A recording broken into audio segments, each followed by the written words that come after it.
আসসালামু আলাইকুম। Learn fast pay letter সিরিজের অ্যাকাউন্টিং এর আমাদের যে তৃতীয় অধ্যায় রয়েছে সেটা কিন্তু 5 নাম্বার লেকচারে পৌঁছে গিয়েছে। আজকে কিন্তু আমরা হচ্ছে জাবেদা, খতিয়ান এবং হিসাব বিজ্ঞানের যে ধারাবাহিক বা হিসাব চক্রের যে ধাপগুলো রয়েছে সেগুলো সম্পর্কে আমরা কিন্তু আজকে বিস্তারিত জানতে যাচ্ছি।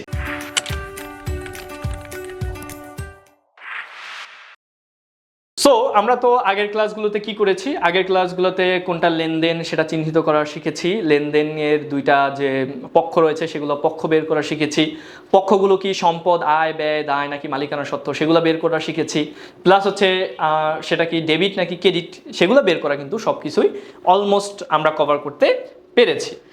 সো এই জিনিসগুলো কিন্তু আমরা আগের ক্লাসেই শিখেছি। আজকের ক্লাসে আমরা হিসাব চক্র সম্পর্কে জানবো এবং এটা সম্পর্কে কিন্তু বিশদ আইডিয়া নেওয়ার ট্রাই করব।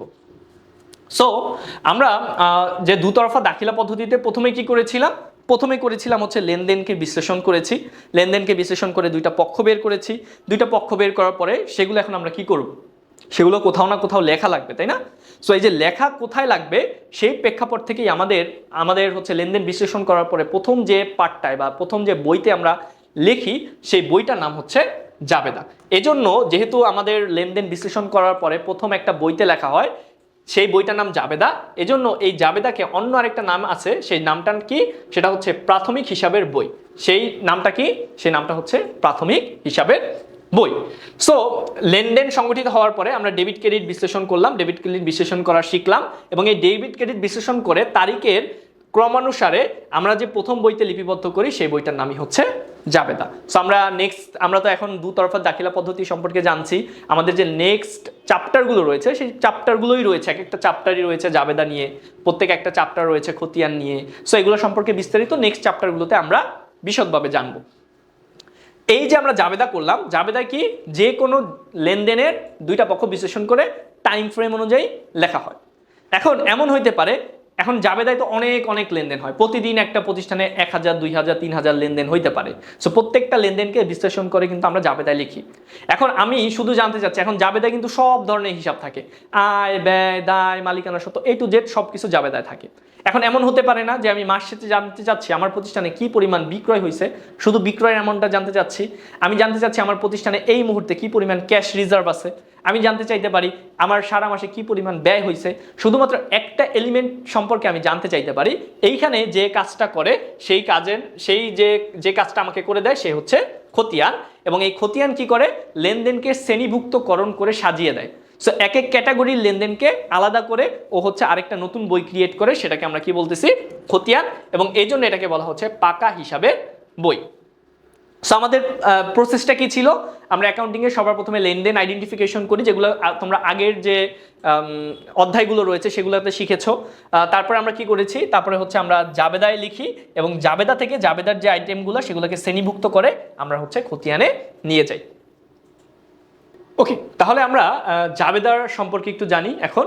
সো আমরা জাবেদায় কি করব, আমরা জাবেদাকে কয়েকটা শ্রেণীতে ভাগ করেছি। দেখো, জাবেদাকে আমরা 7টা ভাগে ভাগ করেছি।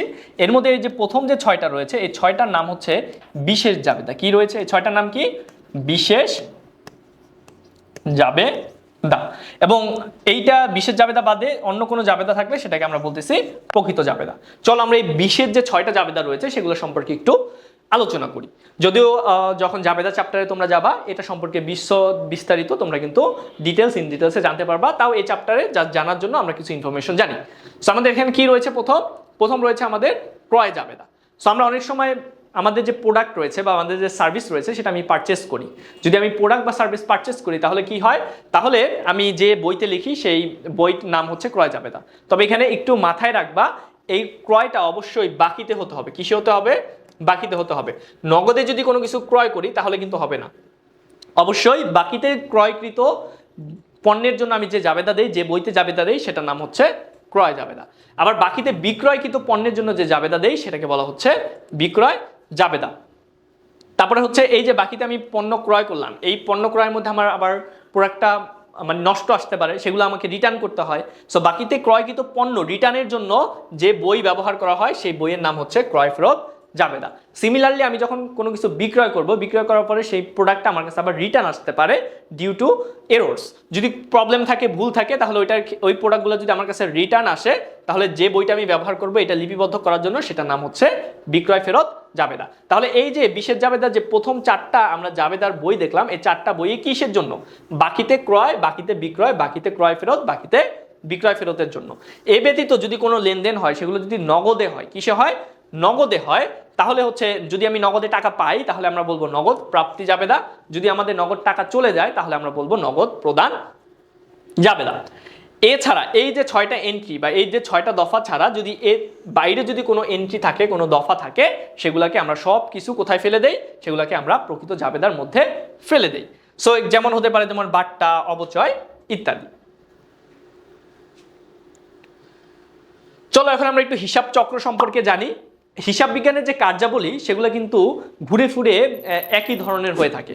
সো আমি সবার প্রথমে কি করি? সবার প্রথমে আমি হচ্ছে লেনদেন আইডেন্টিফিকেশন করি। আমার প্রতিষ্ঠানে অনেক ঘটনা থাকে, এই ঘটনার মধ্যে কোনটা ব্যবসায় সংশ্লিষ্ট ঘটনা সেগুলোকে আমি প্রথমে আইডেন্টিফাই করি। আইডেন্টিফাই করার পরে সেগুলোকে আমি ডেবিট ক্রেডিটে বিশ্লেষণ করি। বিশ্লেষণ করার পরে সেটাকে আমি কোথায় লিখি? জাবেদায় লিখি। জাবেদায় লেখার পরে সেটাকে আমি শ্রেণীভুক্তকরণ করি। শ্রেণীভুক্তকরণ করে কোথায় লিখি? খতিয়ানে লিখি। খতিয়ানে লেখার পরে সেখান থেকে আমি রেওয়ামিল তৈরি করি। রেওয়ামিল তৈরি করার পরে সেখান থেকে আমি হচ্ছে সমন্বয় জাবেদা দেই। সমন্বয় জাবেদা দেওয়ার পরে সেখান থেকে আমি কার্যপত্র তৈরি করি। কার্যপত্র করার পরে সর্বশেষ ফাইনালে গিয়ে আমি কি তৈরি করি? আমাদের যে আর্থিক অবস্থা বিবরণী সমূহ রয়েছে সেগুলো তৈরি করি। এটার মাধ্যমে আমাদের পুরো 1 বছরের জার্নিটা কভার হয় বা একটা হিসাবকালের জার্নিটা কভার হয়। পরবর্তী হিসাবকালে যখন আমি নতুন করে যাই তখন আবার আমার প্রথম লেনদেন থেকে শুরু হয়। আবার আমি লেনদেনকে শনাক্ত করি, আবার জাবেদায় লিখি, এরকম করতে করতে যাওয়া লাগে। সো এই যে সাইকেলটা চলতেছে এটাকে বলা হচ্ছে কি? তোমার হিসাব চক্র। সো এই হিসাব চক্রের মোট 10টা ধাপ রয়েছে। এর মধ্যে প্রথম যে 5টা ধাপ রয়েছে এগুলো আমরা একটু দেখি। সো প্রথম ধাপ হচ্ছে লেনদেনকে শনাক্ত করা, যেটা কিন্তু আমরা অটোমেটিক শিখে ফেলেছি। আমাদের আইডেন্টিফাই করতে হয় কোনটা লেনদেন, কোনটা লেনদেন না। কারণ একটা প্রতিষ্ঠানে বিভিন্ন ধরনের ঘটনা ঘটে থাকে, এগুলোর মধ্যে কোনটা লেনদেন, কোনটা লেনদেন নয় সেটা আইডেন্টিফাই করতে হয়।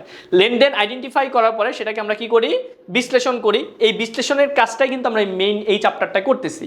দুইটা পক্ষ বের করি এবং দুইটা পক্ষ বের করার পরে সেগুলোকে ডেবিট নাকি ক্রেডিট সেগুলোকে অ্যাসাইন করলাম। তারপরে আমরা পরবর্তী লেকচারে যাব, সেখানে আমরা জাবেদাভুক্তকরণ শিখব এবং জাবেদাভুক্তকরণের পরে আমাদের 4 নাম্বার যে স্টেপ সেটা হচ্ছে খতিয়ানে স্থানান্তর করা। খতিয়ানে স্থানান্তর করার পরে আমরা হচ্ছে রেওয়ামিল প্রস্তুত করার মাধ্যমে আমাদের সব ডাটা অ্যালাইন হচ্ছে কিনা, সবকিছু ঠিক আছে কিনা এগুলো হচ্ছে আমরা চেক করার চেষ্টা করি। সো এটা হচ্ছে আমার হিসাব চক্রের প্রথম 5টা ধাপ। আমাদের রেওয়ামিল করার পরে আমাদের নেক্সট ধাপ হচ্ছে সমন্বয় দেওয়া। সমন্বয় দেওয়া কারণ হচ্ছে অনেক সময় তুমি ভুল করে হয়তো কোনো একটা এন্ট্রি তোমার জাবেদা দিতে ভুলে গেছো। সো এখন তুমি রেওয়ামিল করার মাধ্যমে আইডেন্টিফাই করতে পেরেছো, আচ্ছা আমার তো একটা ভুল হয়েছিল, তাহলে এখন ভুলটা হচ্ছে যেটা বাদ পড়ে গেছে সেটা এখন অ্যাড করে দিতে হবে, অ্যাডজাস্ট করে দিতে হবে। এটার জন্য আমরা কি করি? সমন্বয় দাখিলা দেই। এখন যেহেতু সব কিছু মোটামুটি ঠিক হয়ে গেছে, এখন আমাদের কি কাজ করা? আমাদের হচ্ছে আর্থিক বিবরণী প্রস্তুত করা। কিন্তু আর্থিক বিবরণী প্রস্তুত করা একটা বড় ধরনের একটা কর্মযোগ্য। এখানে অনেক অনেক হিসাব থাকে এবং এটা প্রতিষ্ঠানের জন্য সবচেয়ে গুরুত্বপূর্ণ, কারণ এই আর্থিক অবস্থার যে ডাটাগুলো এগুলো দেখে হচ্ছে তোমার বিভিন্ন শেয়ার হোল্ডার, কোম্পানি, তারপরে হচ্ছে তোমাকে যে লোন দিবে, ডেপ্টর, ক্রেডিটর, তারপরে হচ্ছে তোমার সরকার, এরা ডিসিশন নিতে থাকে। সো এই ডাটাটা খুব বেশি ইম্পর্টেন্ট। যেহেতু এটা ইম্পর্টেন্ট, এটা প্রস্তুতির আগে আমি একটা খসড়া ছক করতে চাই। খসড়া ছকের মাধ্যমে আমি দেখতে চাই যে সব ডাটা ঠিক আছে কিনা এবং ফাইনালি আলটিমেটলি যদি আমি আমার আর্থিক বিবরণী সমূহ প্রস্তুত করি তাহলে সেটা পারফেক্ট হবে কিনা। সো এইটা দেখার জন্য আমরা হচ্ছে পরের ধাপে কার্যপত্র প্রস্তুত করি এবং কার্যপত্র প্রস্তুত করে আমি স্যাটিসফাই হলে তারপরে হচ্ছে আমি আর্থিক বিবরণী প্রস্তুত করি। এখন আর্থিক বিবরণীতে আমরা কি করি? আর্থিক বিবরণীতে আমরা সাধারণত 4টা বিবরণী করে থাকি। বিশদায় বিবরণী করি আমরা হচ্ছে, এগুলো পরবর্তী চ্যাপ্টারের, এগুলো বিস্তারিত অনেক ডিসকাশন, অনেক আলোচনা হবে। সো আমরা হচ্ছে মালিকানা সত্ত্ব বিবরণী করি, আমরা আর্থিক অবস্থার বিবরণী সমূহ করি এবং হচ্ছে আমরা নগদ প্রবাহ বিবরণী তৈরি করি। এই 4টা বিবরণী আমরা তৈরি করি। এই 4টা বিবরণীর মধ্যে প্রথম যে বিবরণী যেটাকে আমরা কি বলতেছি? যেটাকে আমরা বলতেছি বিশদায় বিবরণী। এই বিশদায় বিবরণীর যে ডাটাগুলো সেগুলো হচ্ছে বছর শেষে ক্লোজ করে দিতে হয়। কি করতে হয়? ক্লোজ করে দিতে হয়। সো এই যে বছর শেষে আয় এবং ব্যয় জাতীয় হিসাবগুলোকে বন্ধ করার জন্য আমরা একটা জাবেদা দেই। সেই জাবেদার নাম হচ্ছে সমাপনী দাখিলা। সমাপনী দাখিলা। এবং পরবর্তী বছরে আবার হচ্ছে তোমার নতুন করে অ্যাকাউন্ট শুরু করার জন্য আমাদের যে তোমার সম্পদ এবং দায় এগুলোকে আমরা বন্ধ করি না, এগুলোকে পরের বছরে ট্রান্সফার করি। এই মানে সম্পদ এবং দায় জাতীয় হিসাবগুলোকে পরের বছরে ট্রান্সফার করার জন্য যে কাজটা করি সেটার নাম হচ্ছে হিসাব পরবর্তী রেওয়ামিল। আশা করি বুঝতে পেরেছো। সো আমি যদি আরেকটু শর্ট করে আবার একবার বুঝাইতে চাই, এখানে কি হয়েছে, এখানে হচ্ছে আমরা আর্থিক বিবরণী প্রস্তুত করি কি দিয়ে, আমাদের হচ্ছে সম্পদ, আয়, ব্যয়, দায় এবং সর্বশেষ হচ্ছে মালিকানা সত্ত্ব, তাই তো? এখন আমাদের বছর শেষে এই আয় এবং ব্যয় জাতীয় হিসাবকে বন্ধ করা লাগে, ক্লোজ করা লাগে, কারণ আয় এবং ব্যয় জাতীয় হিসাব এক বছরের জন্যই প্রযোজ্য, এক বছরের হিসাব অন্য আরেকটা বছরে যায় না, যেহেতু ক্লোজ করতে হয়, ক্লোজ করার জন্য আমরা জাবেদা দেই সমাপনী। অন্যদিকে এই যে সম্পদ এবং দায় রয়েছে এগুলো হচ্ছে এক বছরের না, কারণ দীর্ঘমেয়াদী সম্পদ রয়েছে, দীর্ঘমেয়াদী দায় রয়েছে, যেগুলোর হিসাব এক বছরের অধিক পর্যন্ত যায়, এগুলোকে কিন্তু আমি হিসাবকালে বন্ধ করতে পারি না, এগুলোকে আমার নেক্সট ইয়ারে ট্রান্সফার করা লাগে। এজন্য আমার যে কাজটা করা লাগে সেটার নাম হচ্ছে হিসাব পরবর্তী রেওয়ামিল প্রস্তুতকরণ করা লাগে। এবং এরই মাধ্যমে আমরা কি করি, আমাদের যে হিসাব চক্রের যে 10টা ধাপ রয়েছে সেগুলো কিন্তু আমরা কমপ্লিট করি। তোমরা এই হিসাব চক্র সম্পর্কে একটু ভালো মতো জানবা, কোন ধাপে কোন কাজ হয় সেগুলো সম্পর্কে একটু বিশদ ধারণা রাখার চেষ্টা করবা। ওকে, সো আমাদের হিসাব বিজ্ঞানের কিছু নীতি রয়েছে, এর মধ্যে একটা প্রথম যে গুরুত্বপূর্ণ নীতি রয়েছে সেটার নাম হচ্ছে চলমান ধারণার নীতি, চলমান প্রতিষ্ঠান ধারণার নীতি বা চলমান ধারণার নীতি। এই নীতিটা বলে যে একটা ব্যবসা চালু হইলে এটা এইভাবে চিন্তা করে চালু হয় না যে আমি 1 মাসের জন্য ব্যবসা করব, 2 মাসের জন্য ব্যবসা করব, এভাবে অ্যাকচুয়ালি বিজনেসটা চালু হয় না। যখন একটা বিজনেস চালু করা হয় তখন এটা মাথায় নিয়েই চালু করা হয় যে এই বিজনেসটা লং টার্ম, অনন্তকাল ধরে চলতে থাকবে। সো এই যে ধারণা এটাকে বলা হয় চলমান প্রতিষ্ঠান ধারণা নীতি। এই ধারণাটাকে কি বলা হচ্ছে, চলমান প্রতিষ্ঠান ধারণা নীতি। ওকে, সো আমাদের হিসাবের ধারাবাহিকতা রক্ষার জন্য আমরা কি করি, সমাপনী দাখিলা দেই। আমরা দেখে আসছিলাম সমাপনী দাখিলার মাধ্যমে আমরা আয় এবং ব্যয় জাতীয় হিসাবগুলোকে বন্ধ করি, অন্যদিকে সম্পদ এবং দায় জাতীয় হিসাবগুলোকে আমরা বন্ধ না করে পরবর্তী বছরে ট্রান্সফার করে দেই। সো এইটাই হচ্ছে আমাদের চলমান প্রতিষ্ঠান ধারণার সাথে অ্যালাইন করে, কারণ যে আমরা কিছু কিছু ডাটা এই বছরে অফ করে দিই এবং কিছু কিছু ডাটা পরবর্তী বছরে ট্রান্সফার করি।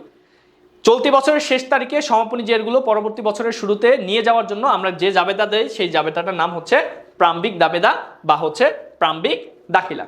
সো এই বছরের শেষে তোমার তো হাতে কিছু সম্পদ টম্পদ সবকিছু রয়ে গেছে, এটাকে আমি যখন পরবর্তী বছরে আমার সবকিছু স্টার্টিং এর সময় আবার দেখাবো, সেটা কিভাবে দেখাবো, যে জাবেদার মাধ্যমে আমি অ্যাকাউন্ট ওপেন করব সেটার নাম হচ্ছে কি প্রারম্ভিক দাখিলা বা প্রারম্ভিক জাবেদা।